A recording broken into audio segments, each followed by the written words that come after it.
like really create the future. So I didn't think this was possible. And then I met my guest today, Jeremy Gutsche.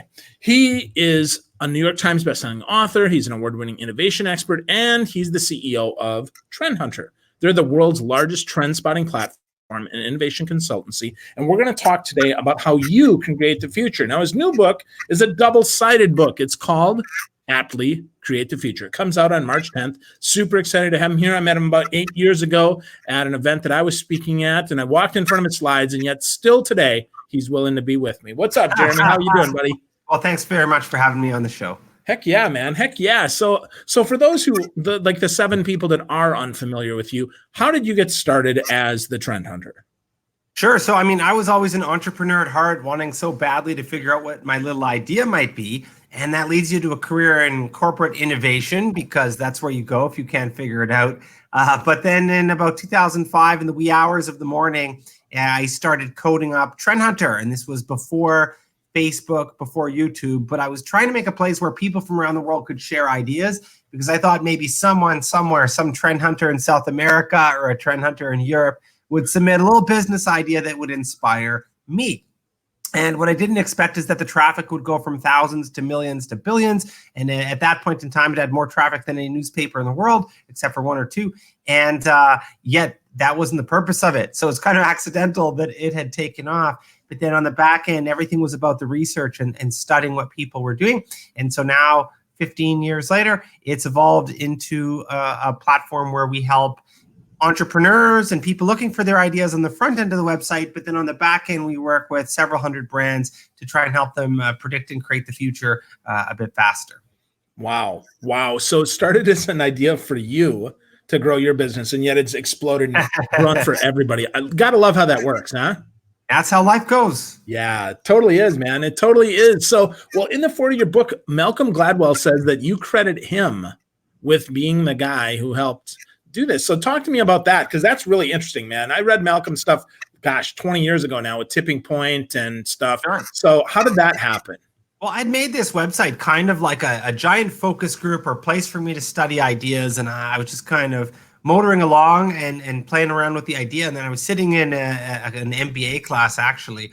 And we were assigned to read his 1997 article called Cool Hunt, which talked about how studying the fringe of cool is how you actually start to identify trends that show overlooked opportunities and then effectively find your business idea. And when I heard that that was a profession, I was like, what?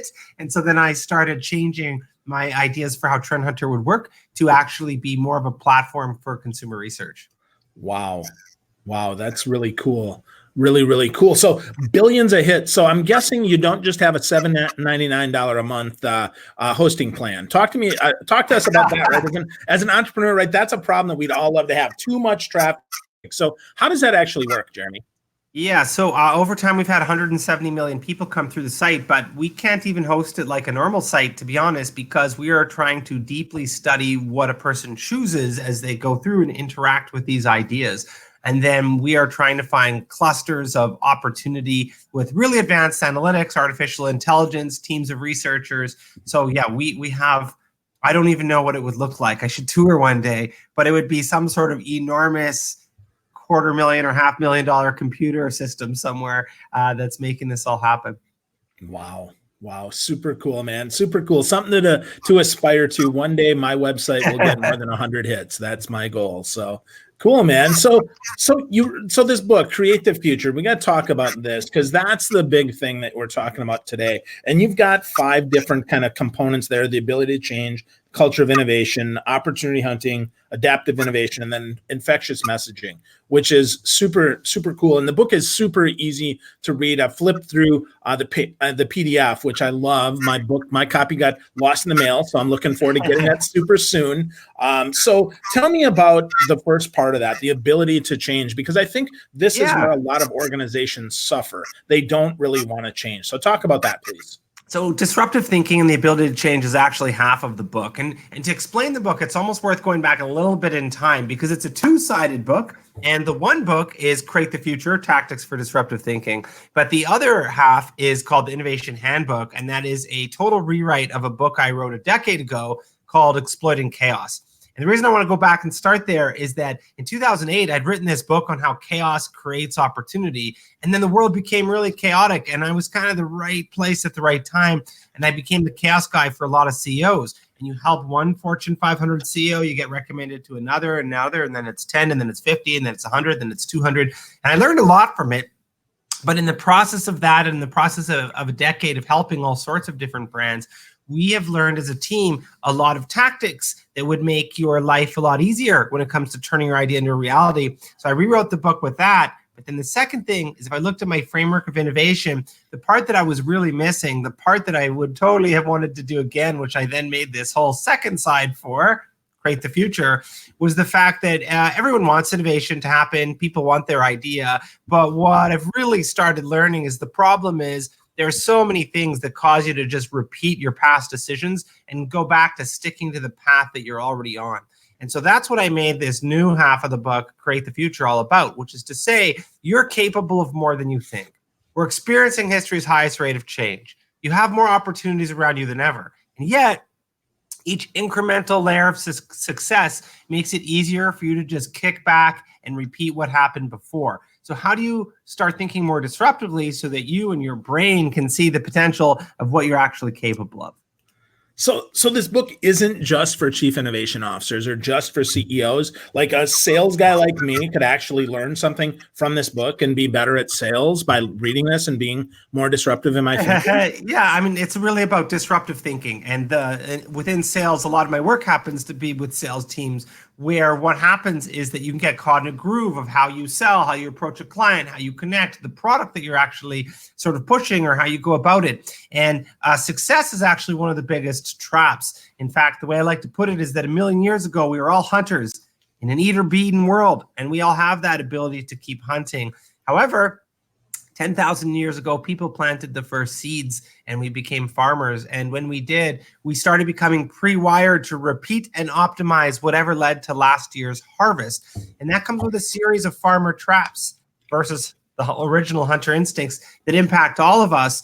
And that actually impacts salespeople a lot, because ultimately sales is a role that is almost entirely about trying to hunt and find these new opportunities and constantly unearth what the capabilities are out there. And yet you can get caught in a groove of how you approach things, your method, your wording, and so the better you can understand that, the better you would be able to understand the potential of what you could actually sell. Wow. That makes so much sense. As I train salespeople, that absolutely is the biggest trap. Is last year I was successful. So what happens is we kick butt until Q4, right? December. Then the clock resets in January, but yet we still think that last year is going to be predictive of this year. And we know it's not. I mean, the market changes, buyers change, the product change, the economy changes, everything changes. So how do we get started even, Jeremy, thinking about this disruptive way of thinking? What's like the first step? Well, part of it is understanding how these traps on your brain actually work. So in the book, I walk through 7 traps of path dependency. And path dependency is actually a term from the 50s and social psychology and how we get trapped. But I walk through how you'd apply that to innovation and change. And you'll learn about things like the subtlety of your disruptive idea, which is that smart people consistently overlook ideas that were right within their grasp in all fields, because it's your own field of success where you start to exhibit the biggest traps. You learn how your neuropsychology starts trapping you in funny little ways. And the point would be that what you're trying to figure out first is what are the ways you're being unintentionally hindered, because you don't want that to happen. And then when you see how those traps impact you, then you can start layering on the different disruptive thinking techniques to actually break out of them. Wow. That's awesome. So we have to know in order to break out. That makes sense, right? It starts with awareness. We have to be aware of that. So why, I'm curious though, Jeremy, why has this never been laid out before? I mean, this sounds pretty commonsensical as you lay it out, and maybe, I don't think I'm brilliant. So talk to me about that. I mean, from our own experience now at Trend Hunter, we've done 10,000 projects, and it's Starbucks, Red Bull, Google, Disney, NASA. Like, we've done really cool projects. And what I've been amazed by along the way is that I think that the psychology of where people used to be like 10 years ago, or 5 even, was trying to convince everyone disruption's happening and we got to get into a world where we're willing to innovate. And now I think everybody gets that innovation is more important, but what's missing is a bit of a tactical handbook. You don't need to be convinced that now is the time to innovate yourself and whether it's sales techniques or whatever it is that you're trying to do. But I think what's missing is tactics. So I'll give you an example. People will say failure is an important part of innovation. Okay, cool, got it. So accept failure, but I don't actually want to do it. I want someone else on the team to fail. I don't want my project to fail. So how do you do that? And so we've been collecting tactics from all these clients. So for failure, as an example, at Adidas, they will host a project funeral to celebrate the project that didn't work out. At Staples, our client there will give you a written permission slip to fail, which means we know you're doing the higher risk project. You're allowed to do it. At the BBC, they have a gambling fund, and you might be told, yes, this project is actually part of the gambling fund, so it has a higher risk tolerance, and we get how it's going to turn out. But the point would be that whatever it is you're trying to do, I think what people are missing would be the tactics around innovation and change, because they don't really teach us that in school. We've got courses on marketing and courses on finance and accounting in our business schools, but there's not really the normal training or the profession on adapting to our wonderful world of chaos. Wow. I would agree. I've read lots. I've studied lots. I don't have a master's, but I end up graduating with 187 credits. So I totally get that. And that's interesting, right? That tactical handbook. So I'm going to guess, right, if we think about that, that's going to be the flip side, right? That's going to be your innovation handbook. Sure. That's filled with those tactics, right? Yeah. So you got the one side, create the future, and then the other side, but they're both, I have the tactics actually throughout. So the way I've laid it out is that each section, it's sort of a half visual book, and then each section ends with the tactics that you'd actually do to sort of break free from those traps and sort of make your idea happen. Awesome. That's great. That's super, super helpful. So what infectious messaging being one of the last piece there of your create the future half, talk to us about that, because I think that's a lot of times where we miss, right? We have this great idea, but then how do we get it out there? Yeah, so for your sales listeners in particular, infectious messaging is an interesting section of the book. It's about a fifth of the innovation handbook, and it stems from what we've learned at Trend Hunter in getting 3.5 billion views from 170 million people. And the takeaway that we've learned is that there's a very specific science to making your headlines take off. And often your headlines, which is no different than sales and word of mouth and how you connect to someone, we overlook and we just sort of describe what we're trying to do, and we think people will get it. But there's a certain madness to getting a message to really travel. And so we've very carefully been experimenting on this for 10 or 15 years to come up with a variety of frameworks. So I'll give you one. First of all, I should know how to choose you in 7 words or less. I should know what your product is in 7 words or less. You should be able to articulate that for me. But then within those 7 words, the framework that we would use would be simple, direct, and supercharged. And those 3 things are things we've studied and did a lot of analysis on, but also things that we studied it out on 400,000 articles, and we've compensated our editors based on it. But here's what it means. Simple would be that your 7 words or less should supercharge word of mouth. They should just be easy to understand. Got it. Direct, that's where people make a mistake because people get descriptive. Direct is very different. Direct means within your 7 words or less, I should know why I should choose you. And that's a bit different. And supercharged would mean you have the words that kind of flow and sound exciting. So to give you 2 examples of that, there's a burger, and it's called the Fleur Burger. And the Fleur Burger is at the Fleur de Lis restaurant in the Mandalay Bay Casino. And I could ask you, do you want it? The marketing team's probably happy. Fleur Burger, Fleur de Lis, it sounds French, it sounds luxurious. Cool, but you probably don't care. So then what if I said it's the world's most expensive hamburger? Well, now I was just simple and I was a little bit more direct. Now you're curious about it, but how much is it? And now I'm interested. But if I call that the $5,000 hamburger, which it is, you'd be like, what? It's $5,000? It's a $5,000 hamburger? That message is now so direct that it just stuck. Now, that's easy to say when it's a $5,000 hamburger. Now, the next time someone asks you about an expensive burger, you'll remember, how much is it? $5,000. But if I put this into a different setting and trying to articulate your business, I'll use Trend Hunter as an example. For years, I had a struggle knowing that these wordings are important, but how do I describe this website is a trend website. Well, I don't know if you need a trend website. It's the world's biggest trend website. Well, that's a little bit more supercharged, but it's not direct. You don't get why you should be on there. So then eventually we changed to saying, oh, we find better ideas faster, better through science and faster through using crowdsourcing, etc. But if I say find better ideas faster, now that direct portion, you get a little bit more. So simple, direct, supercharged would be an example of one of the frameworks in infectious messaging. And in that section, we also get through a lot of the different tactics to break out of how you're currently describing your products and services. Wow. Wow. That's so simple, so direct, and so supercharged that is possible. But why 7 words though? What is the science behind that, Jeremy? So while there's 7 numbers in original phone number, take away the error code, but the brain has it's been proven in different ways and disproven in others, but you have a short-term memory of what you can recall. And some say it's an amount of seconds is now the latest psychology, but it used to be that it's 7 words plus or minus 2 you can keep in your short-term mind. So if you can articulate what you're selling and repeat that in something that's very simple, then you're more likely to have that message stick with someone. And actually to get there, one of the tactics that we'll often do is introduce the frameworks, but then we have certain workshops in the book. Like a fun one would be take a couple minutes and with your fellow sales folks, write down all the words you use to articulate your product. Write them all down. Take 5 minutes, write down all the best ones, try saying it. Cool. Those words are now 100% banned. Do that same thing again, but you can't use any of the same words.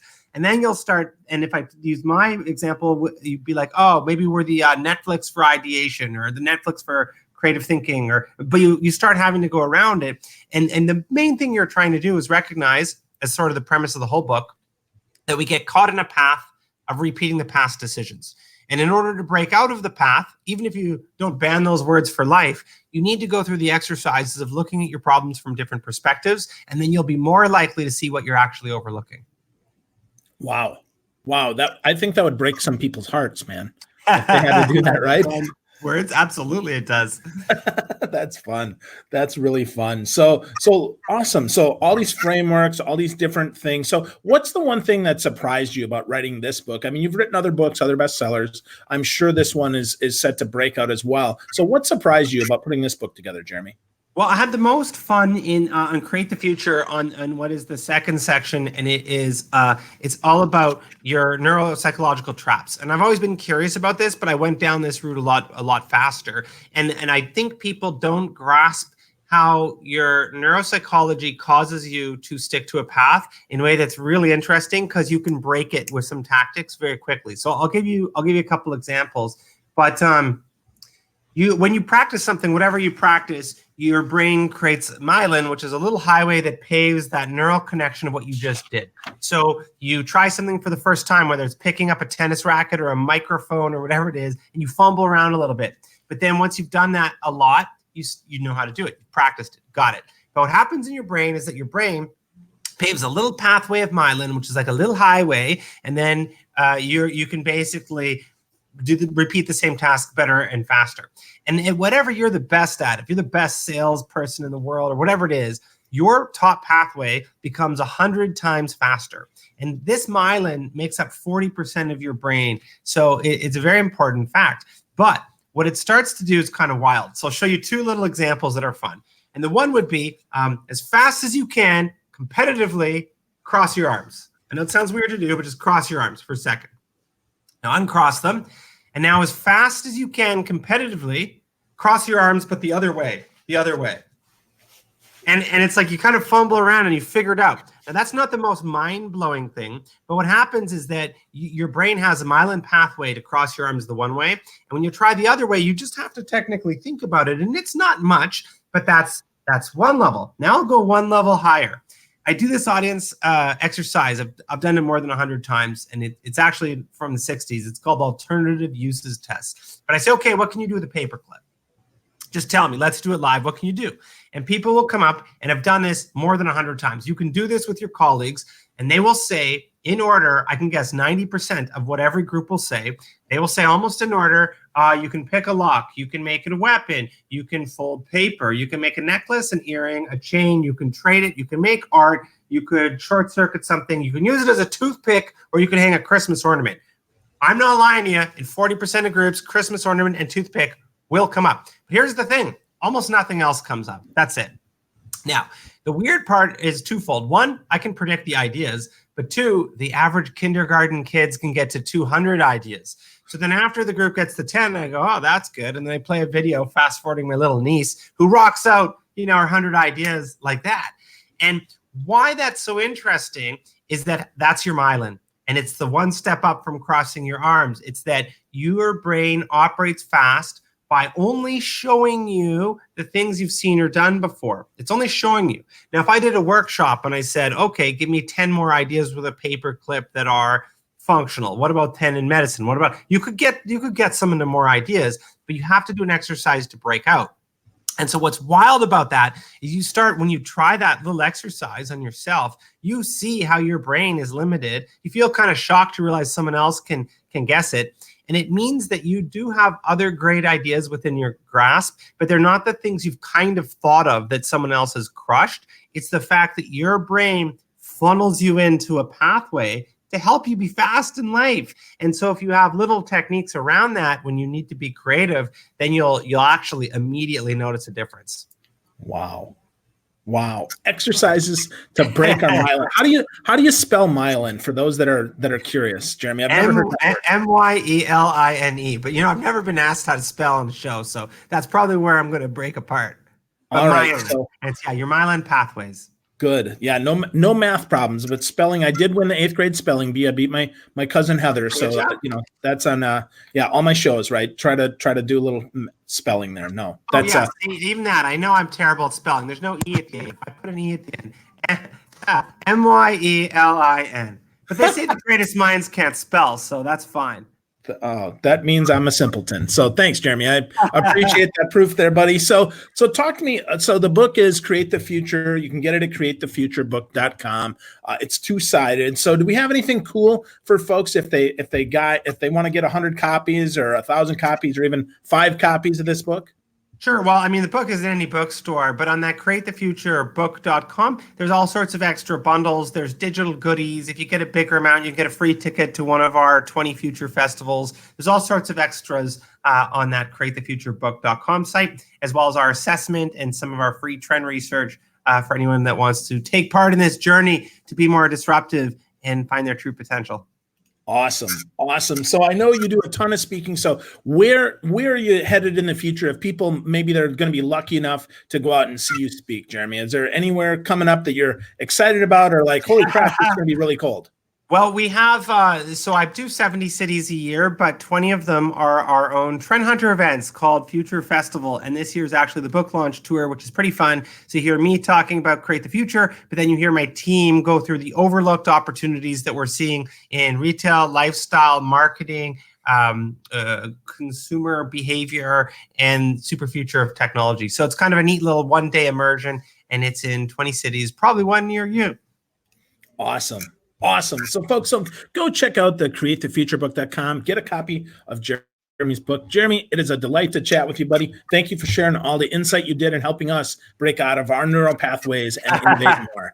Well, thank you very much and have a great day. Thanks. You too, man. You too. So folks, check this out, right? Go to createthefuturebook.com. Check out Jeremy Gutsche, all this good stuff. Find him, check out Trend Hunter, and get a copy of Create the Future book. It's going to be fantastic for you because it's a flip book. Create the Future Innovation Handbook. Really good stuff. Check it out, folks. Have a great day.